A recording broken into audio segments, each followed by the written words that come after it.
Bom dia, pessoal.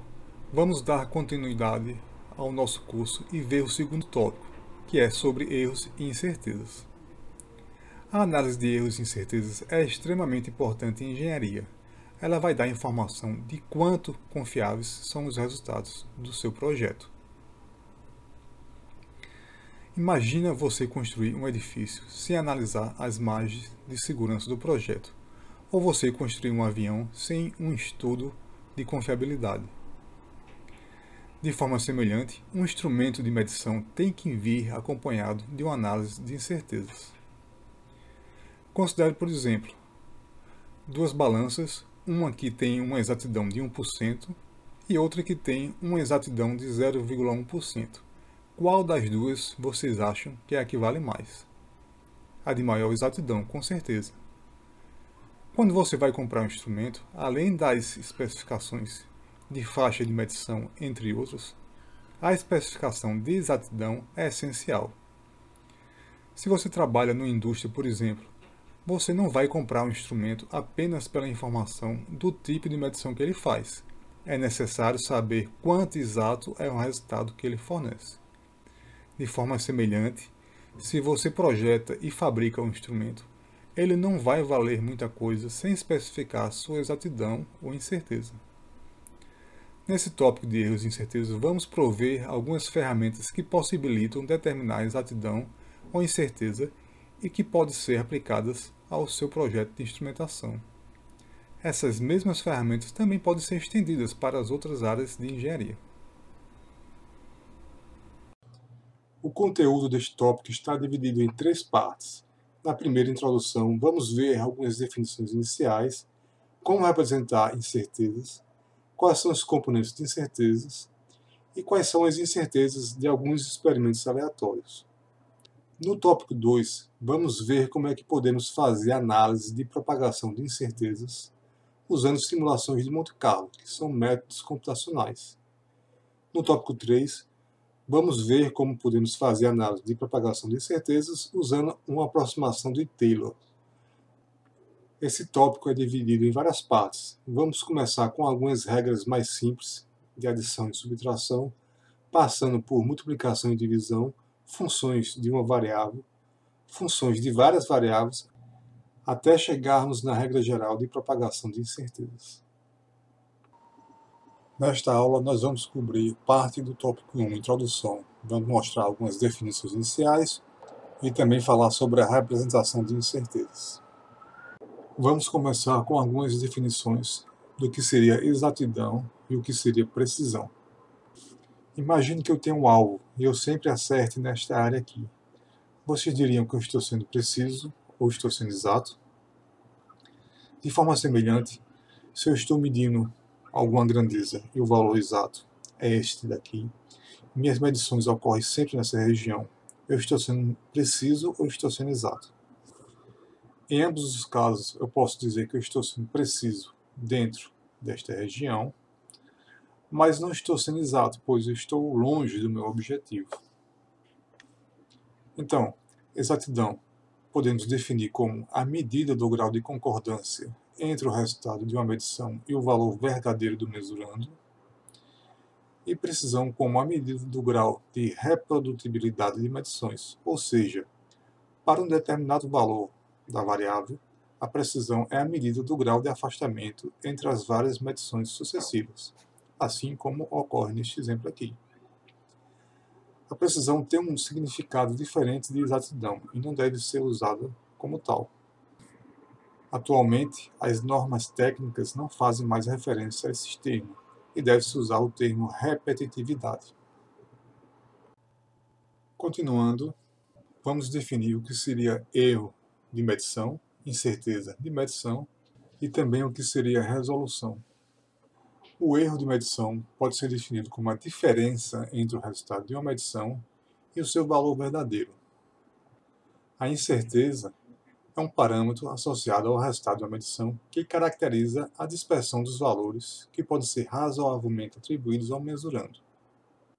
E a resolução é a menor variação de uma grandeza ou diferença entre indicações de um dispositivo mostrador que pode ser significativamente percebida.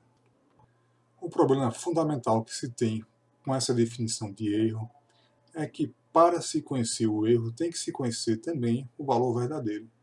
Esse mesmo problema existe na definição de exatidão. Para se contornar esse problema, o valor exato pode ser assumido como o melhor valor possível de ser medido usando os melhores equipamentos disponíveis, ou então o valor assumido por definição. Alternativamente, pode-se tentar definir a incerteza de medição, que vai trazer informações sobre a dispersão dos valores de medição e que é associado à repetitividade ou precisão, conforme definido no slide anterior. Muitas vezes, resolução é confundida com incerteza ou com erro. Por exemplo, um termômetro que tenha uma resolução de 1 grau centígrado não quer dizer que a incerteza dele seja de 1 grau centígrado. Na verdade, a incerteza vai ser no mínimo 1 grau centígrado, pois é a menor diferença entre indicações consecutivas que o instrumento consegue mostrar. Na prática, a incerteza ou o erro de medição é algumas vezes maior do que a resolução. Os tipos principais de erro são o erro aleatório e o erro sistemático, mas também existe o erro grosseiro. O erro aleatório são erros que variam de forma aleatória em intensidade e em sinal. Eles são imprevisíveis, com média zero e normalmente apresentam uma distribuição normal.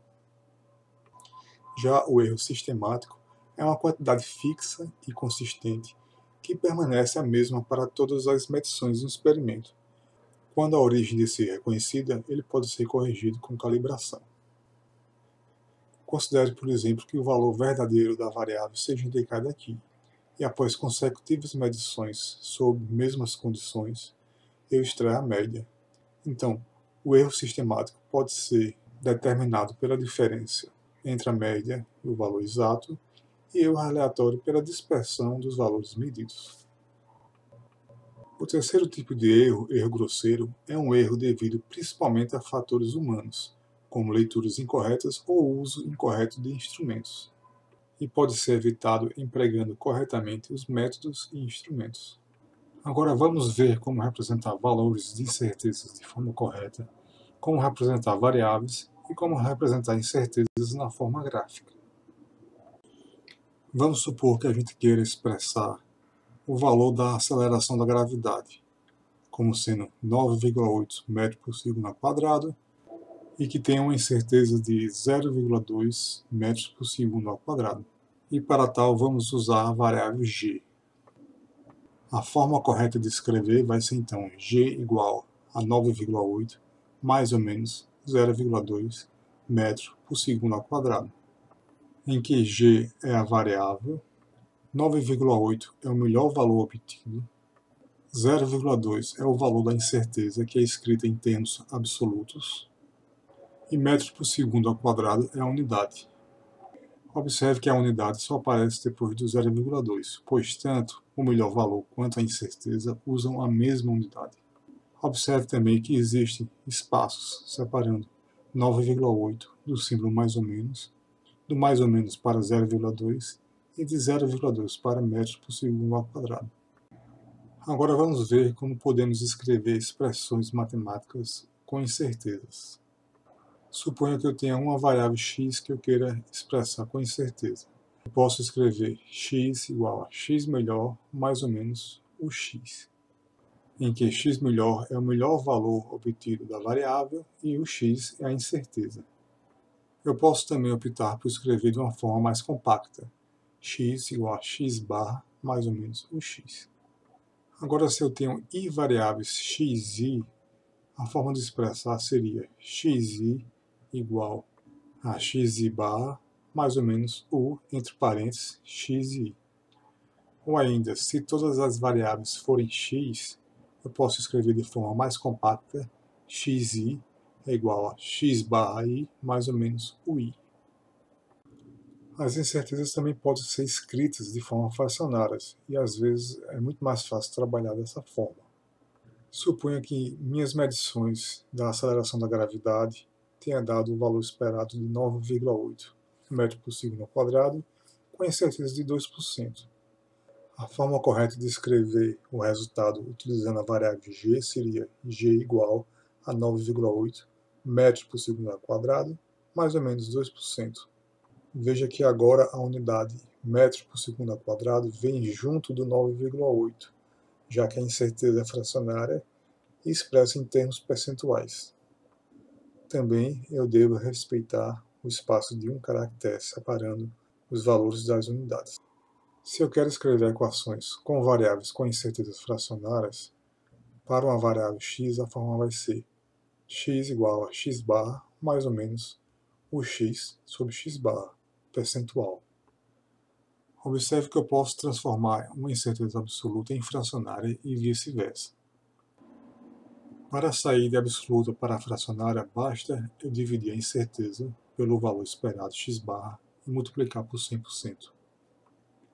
E para sair de fracionária para absoluta, eu pego o valor fracionário, divido por 100% e multiplico pelo valor esperado x barra. Tome como exemplo x igual a 5 metros, mais ou menos 5%. Para transformar em fracionário, eu vou dividir os 5% por 100% e multiplicar por 5, que é o valor esperado. O resultado vai ser x igual a 5, mais ou menos 0,25 metros.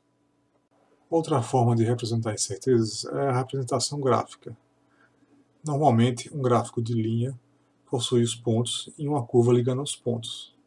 Quando eu quero representar incertezas, eu vou proceder da mesma forma, apenas colocando as barras de incertezas, em que o ponto corresponde ao valor esperado e o limite superior ao valor esperado mais incerteza e o inferior ao valor esperado menos a incerteza.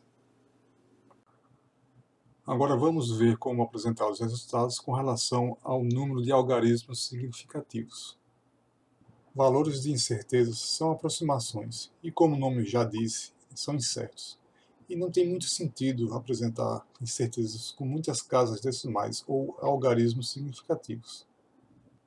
Incertezas experimentais devem quase sempre serem arredondadas para um algarismo significativo. Por exemplo, suponha que eu meça a distância e o resultado seja 17,34, mais ou menos 0,0543 metros. Aqui, o primeiro algarismo significativo é o 5, e a incerteza deve ser arredondada para ele. E o resultado final vai ser 17,34, mais ou menos 0,05 metros. Outro exemplo. Suponha que o peso medido seja 25,3, mais ou menos 0,475 kg. Aqui o algarismo significativo é o 4. Ele vai ser arredondado para 0,5. O valor final vai ser expresso como 25,3, mais ou menos 0,5 kg. O último algarismo significativo do valor esperado deve ser, normalmente, da mesma ordem de grandeza da incerteza. Se eu tiver como exemplo L igual a 17,34, mais ou menos 0,3 metros, o 3 após a vírgula está na mesma ordem de grandeza da incerteza, que é 0,3.